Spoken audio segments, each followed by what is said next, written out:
fun, right? Let's get into it. I mean, I thought it was a weird week. Did y'all not think it was a weird week?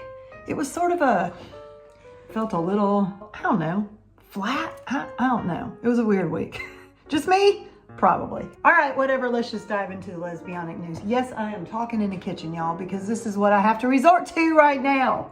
Your lesbian is still traveling, still reporting to you from the UK. Loving every minute of it. It's so stinking beautiful here, y'all. I just freaking love it. Okay, so somebody wrote in and said that there is a new lesbian film or pseudo-lesbian, I don't know, I haven't seen it yet, y'all. It's called Driveway Dolls, and it's a new Coen Brothers film. So y'all know that means it's gonna be a dark comedy, which I think is gonna be really good. It stars Margaret Qualley, who is Andie MacDowell's daughter, and somebody whose name I have to cheat and look at.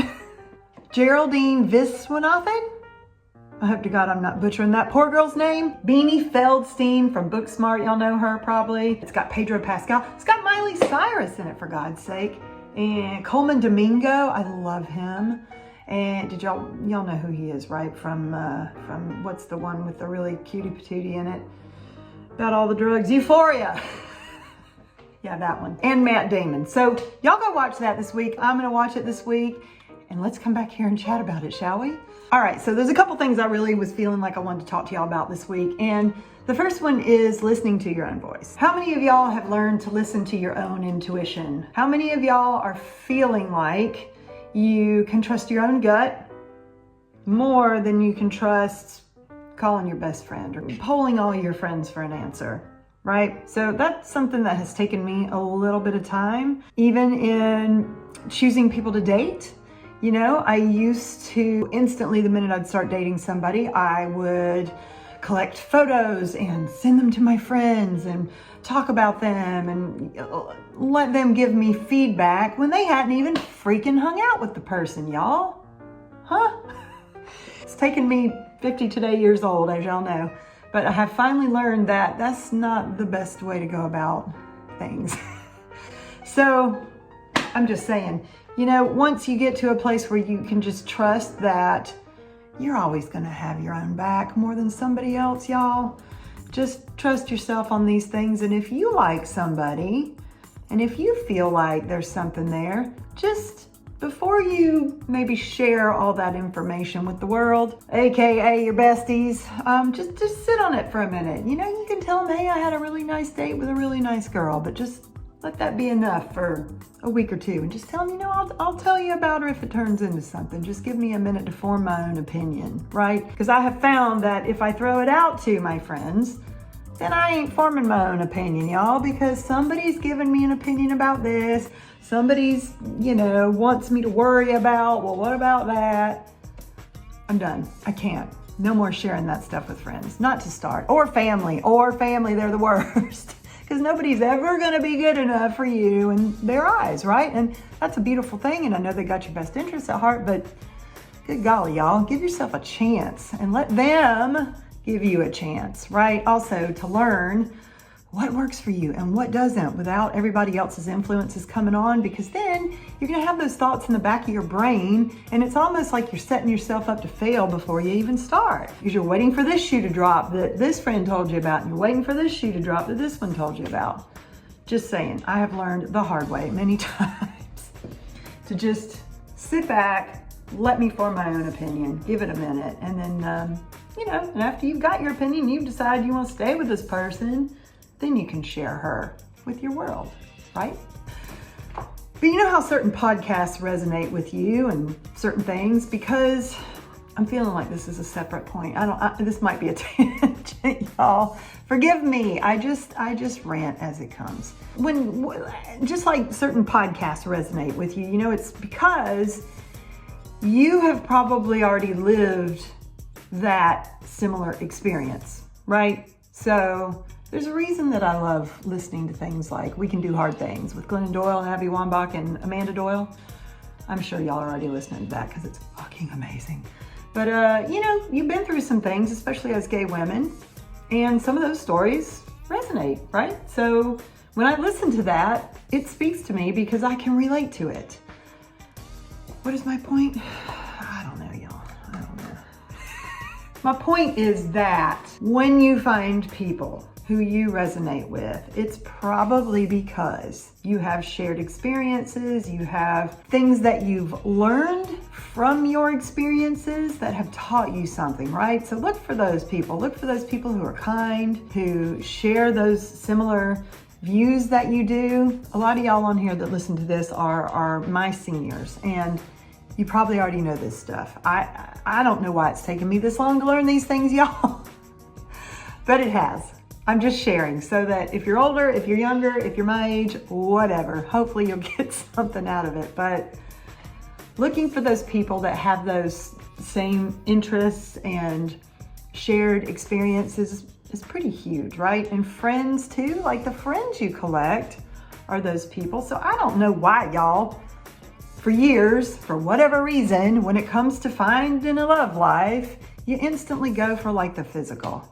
Because, I mean, that stuff's nice, but we already know this. We already know it's not the glue, right? It's not what holds you together. I've just, over the last couple of years, really taken a backseat to that stuff. Not chased people because they were cute. You know, just waited to see who they are as they show up. How do they behave? Are they kind? Are they thoughtful? Do they remember the things that I say and ask about them? I have a lot of food intolerances and I'm vegan and things that I'm working around. Are they sensitive to that? Do they want to eat meat or fish in front of me? I'm also gluten-free. Do they remember that sort of thing when we go out? That's a big one. I love animals and I don't like to see them be mistreated, so I'm very sensitive to things like that. You know, if you're a coffee drinker, you've heard this before too, do they pay attention to the way you take your coffee?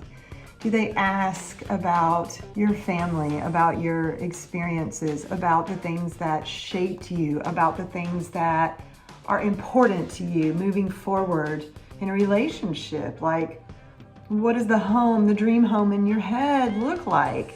What does the dream partner in your head look like? And can we meet in the middle?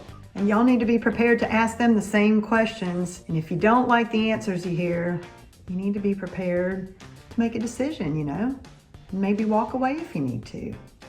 And that's okay, because you know what? If they're not a fit, you're getting closer. Each one I have found that I've dated brings me closer and closer and closer. So y'all just trust that. You know, don't look at it as, oh, I failed again. No, you didn't. No, you didn't. You're getting closer. Be prepared and have enough respect for yourself. If the answers are not in alignment with what you seek, to let them go and stay friends if you can, or not. You don't have to, but it's okay, y'all. It's part of life. It's part of the process. You haven't failed. Anyway, that was the main thing, y'all. I don't know. Listen, there's nothing earth-shattering here today. It was just stuff that was sort of blowing through my brain. There's room for tumbleweeds in there. And I just wanted to share it with y'all. Just wanted to talk to y'all about it because I think it's a good thing to bring up once in a while. There's a lot of y'all who have chimed in on the videos about like solo travel and you're doing it, and that's so exciting. And I love hearing that. It really does open you up in a way that like you just can't even imagine. You know, like when you travel with a partner, you're paying attention to your partner the whole time, right? You're sort of like one eye on her and trying to do experiences and things that you mutually have in common and that are going to make both people happy. But when you travel solo, you can do whatever the F you want.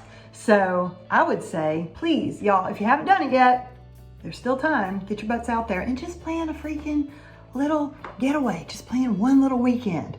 Go to the movies by yourself. Go to dinner by yourself. Take yourself wherever you want. Order whatever you want. Just do it once or twice. See how it feels, you know?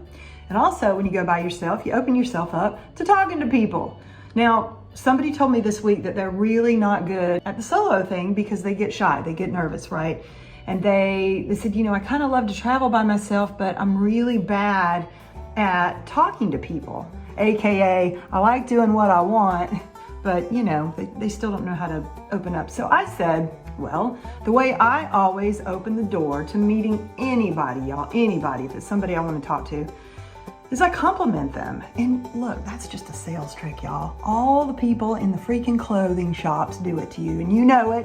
You've had it done to you forever. You can walk in feeling like absolute dog poop, and they will find one thing to compliment you on. Oh, I love your you know, your Doc Martens. Oh, I love your earrings, whatever it is. So just do that. You know, pick one. You can find one thing, y'all. Try real hard. You can find one thing. Love your hair color, blah, blah, blah. Love your necklace. A piece of jewelry is always a great conversation starter because you can ask them about it, you can compliment it, and then say, oh, what does that mean to you? That's a very interesting piece of jewelry, or a tattoo, or I mean, sometimes tattoos are too personal, but they put it on their freaking body for the rest of us to see, so I say it's fair game, y'all. If they're not into talking to you, you will know it. They will kind of go, and they'll give you a quick answer and they'll turn away. And that's fine. That's not your person that you're meant to meet when you're out traveling. Keep going, talk to the next one, find another little thing to bring up. You know, you can do this, you can do it everywhere. And I'm not talking about going to bars, I'm talking about if you go to a restaurant by yourself, you know, you can ask to sit at the bar, whether you drink or not, because other people by themselves are gonna sit at the bar. Now, if some girl rolls up and she's got a book out and she's immersed in it and she's not giving you any space and you can tell she doesn't want to talk, leave her alone. But there might be somebody else that sits on the other side of you. It might not be a girl, it might be some dude, whatever, it's fine. Just talk to them. It's just fun. It's a nice way to practice, meeting people, being social.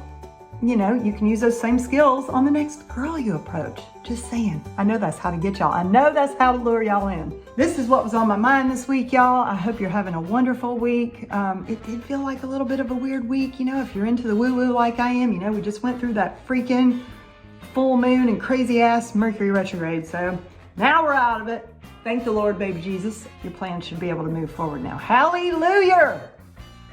I'm gonna shut up, y'all. I'm rambling. Anyway, have a wonderful week. It's fantastic to see y'all, and I'll see you next time from somewhere. Bye, y'all.